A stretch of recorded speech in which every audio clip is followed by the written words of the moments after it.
नमस्कार दोस्तों। So as a beginner, now what you should do as a beginner. Psychologically जो steps मैं बताए हैं वो आपको तो मेंटली प्रिपेयर ही करने हैं। एक साइकोलॉजिकल और स्टेप होता है that you have to think your trading as your business. कहने का मतलब ये है, जब आप ट्रेडिंग करते हैं तो उसको बिजनेस की तरह करिए।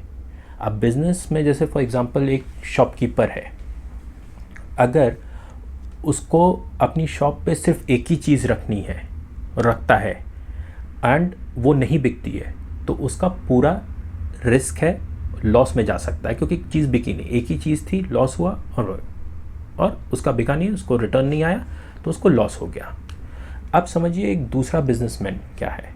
दूसरा बिजनेसमैन क्या करता है, वो अपने पोर्टफोलियो थोड़ा सा बढ़ाता है। क्या करता है, वो थोड़े से वो स्टॉक्स रखता है, थोड़े से जिनसे उसको ग्रोथ लॉन्ग टर्म मिलती है, कुछ वो ट्रेडिंग के लिए स्टॉक्स रखता है, और जिसमें उसको प्रॉफिट का ज़्यादा चांसेस है या जो स्ट्रैटेजीज में उसमें अपना जो एलोकेशन ऑफ फंड है वो थोड़ा ज़्यादा कर देता है, अगर उसको कॉन्फिडेंस है। ठीक है, तो इसी तरीके से ट्रेडर को भी करना है। जैसे बिजनेसमैन क्या है, अपनी शॉप पे 10 चीज़ें रखेगा, लेकिन उसको पता है कि ये 2 चीज़ें बहुत ज़्यादा बिकती हैं, तो उसका थोड़ा सा ज़्यादा स्टॉक रखेगा। इसी तरीके से एज अ ट्रेडर आपको स्टॉक्स रखने, कुछ थोड़े से लॉन्ग टर्म स्टॉक्स रखने, बाकी जिसमें आपको कॉन्फिडेंस है कि इस ट्रेडिंग से या इस स्ट्रैटेजी से मुझे ज़्यादा प्रॉफिट हो सकता है, उसमें थोड़ा सा फंड एलोकेशन ज़्यादा करना है। लेकिन ऐसा नहीं करना है कि पूरा कंप्लीट उस पर फंड एलोकेट कर देना है। क्लियर? अब इससे क्या होगा कि अगर उसका जो माल है, जो उसने अज्यूम किया कि ये ज़्यादा बिकेगा, बिका, तो he will make the money. But अगर उसका नहीं बिका तो एटलीस्ट उसके पास दूसरे और प्रोडक्ट्स हैं जो थोड़ा थोड़ा उसको रेवेन्यू देते रहेंगे। ये होता है basically surviving the stock market even in wrong trades. अब जिस शॉपकीपर ने सिर्फ एक ही चीज़ रखी या एक ही स्टॉक रखा, वो प्योर मेरे हिसाब से गैम्बलिंग है। क्यों? क्योंकि अगर चल गया, चाहे रीज़न से चले, चांस से चले, तो बहुत अच्छा है। बट अगर रीजंस एंड लॉजिक्स फेल कर गए और नहीं चला, तो लॉस हो गया, फिर वो कुछ नहीं कर सकता, he is out of market. तो आपको अपना रिस्क मैनेजमेंट इस बिजनेसमैन की तरह रखना है कि कितना फंड किस स्ट्रैटेजी को एलोकेट करना है, कितने टाइम तक एलोकेट करना है। क्लियर? कोई स्टैंडर्ड रूल नहीं होता है 2:1 रेशियो रखना है और 30% और 40%। It all depends upon your individual profile, individual psychological thing, how you handle it, depending on your trading and methods, how you tolerate the pain, कैसे रिस्क को लेते हो, कैसे लॉसेस को समझते हो, उस हिसाब से आपको एलोकेट करना है। आपको अपना trading account as a businessman समझना है कि आपको एक पॉइंट से सिर्फ जाना है स्टॉक मार्केट में कि आपको इसमें लॉन्ग टर्म सर्वाइव करना है। अगर आप लॉन्ग टर्म सर्वाइव कर गए, इनिशियल कुछ स्टेज के लिए अगर आपने पैसा नहीं भी कमाया लेकिन आप सर्वाइव कर गए, तो आपको एक्सपीरियंस मिलेगा। एक्सपीरियंस मिलेगा तो आप अपने जो स्ट्रैटेजीज़ हैं उनको रिफाइन कर सकते हैं, चेंज कर सकते हैं, and you can work better.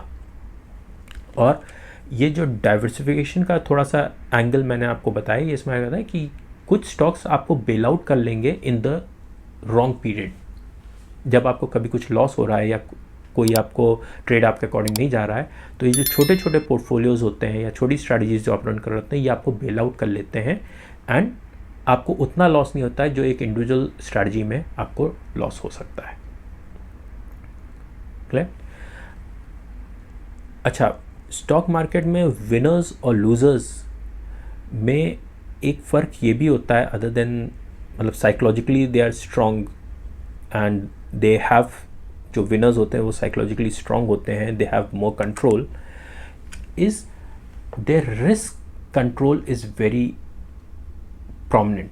I mean, वो एवरीडे लाइफ से लेके स्टॉक मार्केट तक हर जगह रिस्क मैनेजमेंट अप्लाई करते हैं। क्योंकि स्टॉक मार्केट क्या होता है, आपको हर वक्त इल्यूजन देता है, हर वक्त आपको रिवर्सल्स दिखाता है, हर वक्त आपको ये बताता है कि बॉस इस बार पैसा कमा लोगे, इस बार तुम्हें प्रॉफिट होगा। बट आपको अपना रिस्क मैनेजमेंट, मनी एलोकेशन इस तरीके से करना है। स्टॉक को स्मॉल स्केल पे ट्रेड करो, कंटिन्यूस ट्रेड करो, इन द सेंस कि थोड़ा थोड़ा पैसा कमा के अपने पोर्टफोलियो को बड़ा करो। मार्केट आपके कंट्रोल में नहीं है, लेकिन आपके ट्रेड्स और आपका अकाउंट आपके कंट्रोल में होना चाहिए। प्रॉफिट कम हो लेकिन हो, ग्रीन में बने रहने की कोशिश करो। जिस वक्त भी आप लॉस में जाते हैं तो आप एक चीज़ समझिए, लॉस तो आपको इतना इम्पैक्ट नहीं करता है जितना आपको साइकोलॉजिकली इम्पैक्ट पड़ता है। आप समझते नहीं हैं, लोग अपने आप को कहते हैं अरे यार इतना ही तो लॉस हुआ है, इतना तो मैं हैंडल कर लेता हूँ यार, इससे मुझे कोई फ़र्क नहीं पड़ता है। वो ये नहीं समझ रहे हैं कि बॉस ये जो तुम मेरे सामने बोल रहे हो ना, तुम इम्पैक्टेड हो, नहीं तो तुम बोलो भी ना, पहली चीज़। और ये तुम्हारा सबकॉन्शियस माइंड मेरे सामने बुलवा रहा है कि बॉस मुझे फ़र्क नहीं पड़ता है। So as a professional trader emotions control रखो, मार्केट को समझो, प्लस अपने मनी मैनेजमेंट या रिस्क को बहुत कायदे से एनालाइज करके डिज़ाइन करो। एक्साइटमेंट में या एंटरटेनमेंट के लिए कोई ट्रेडिंग नहीं होती है। सीरियस मनी है, सीरियस पैसा है, रियल पैसा है, कमाने के लिए लगाओ, अच्छी लग्जूरियस लाइफ जीने के लिए लगाओ, ठीक है। रियलिस्टिक और फैंटेसी वर्ल्ड में डिफ्रेंशिएट रखो। स्टॉक मार्केट में जब रहो, रियलिटी में रहो, कमाओ, अपनी वो जो अर्निंग है उसको अपनी फैंटेसी वर्ल्ड में खर्च करो। महंगी गाड़ी लेनी है, घर लेना है, कहीं बाहर टूर करना है, यूरोप घूमना है, वर्ल्ड घूमना है, वो सब के लिए यूज़ करो। क्लियर? अब जो मेन चीज़ है इस साइकोलॉजिकल में, बेसिकली ये अब चैप्टर्स एंड की तरफ आ रहे हैं। आपको जब ट्रेड लेना है और आपने ट्रेड लिया तो प्लीज़ अपनी फीलिंग्स को मत अलाउ करो ट्रेड कंट्रोल करने के लिए। मोस्ट ऑफ द टाइम्स मैंने ये ट्रेडर्स देखा है, स्पेशली जब थोड़े से एक्सपीरियंस हो जाते हैं ट्रेडर्स, वो इंटेलेक्चुअल इल्यूजन में ये समझते हैं कि मैंने एक बाय लॉन्ग साइड का ट्रेड लिया है, ठीक है, और उनको लॉस होने लग गया। जैसे ही लॉस होने लग गया तो वो अपनी पोजीशन काटते हैं और डबल शॉर्ट कर देते हैं, and they think this is a very good trade. उसमें कभी कभी प्रॉफिट भी आता है, मैं ये नहीं कहता हूँ उसमें प्रॉफिट नहीं आता है, बट ये मेरे अकॉर्डिंग रादर देन कोई स्ट्रैटेजी और रादर देन कोई लॉजिक, रादर देन कोई रीज़न, ये एक फीलिंग वाला ट्रेड है। तुमने ट्रेड लिया, नीचे गिरने लग गया, तुम्हारे व्यूज़ नेगेटिव होने लग गए, तुम्हें एक फीलिंग आई कि अभी और गिरेगा, तो तुमने डबल से शॉर्ट कर दिया।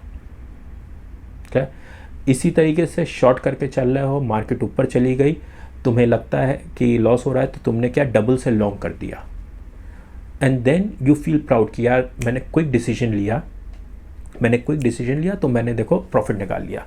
तुमने क्विक डिसीजन तो लिया, बट ये इम्पल्सिव ट्रेड है, ये विदाउट लॉजिक ट्रेड्स है।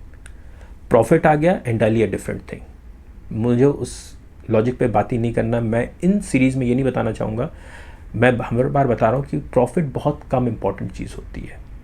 प्रॉफिट तब आपके लिए इम्पॉर्टेंट होता है जब आप कंटिन्यूसली कमाने लग जाएं। क्लियर? मेरा ये मानना है, इस सीरीज़ में मैं ये समझाने की कोशिश करूँगा, ये बताने की कोशिश करूँगा, प्रॉफिट को कंटिन्यूस कमाने की कोशिश करो। ये तुम्हारा एक सीरीज़ बने जिससे कि तुम एक अच्छी लाइफ जी सको। जो मैंने स्टार्टिंग में बताया, जिस लिए आप ट्रेडर बनना चाहते हैं, वो सब के लिए आपको इम्पल्सिव ट्रेडिंग नहीं करनी है, फीलिंग वाली ट्रेडिंग नहीं करनी है।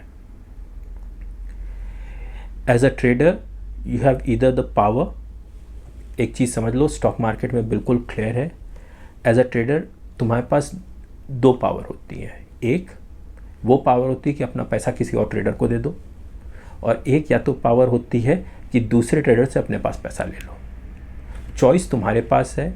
साइकोलॉजी तुम्हें कंट्रोल करनी है, फीलिंग्स तुम्हें कंट्रोल करनी है, इमोशंस तुम्हें कंट्रोल करने हैं, लॉजिक्स तुम्हें लगाने हैं, रीजंस तुम्हें फाइंड आउट करने हैं।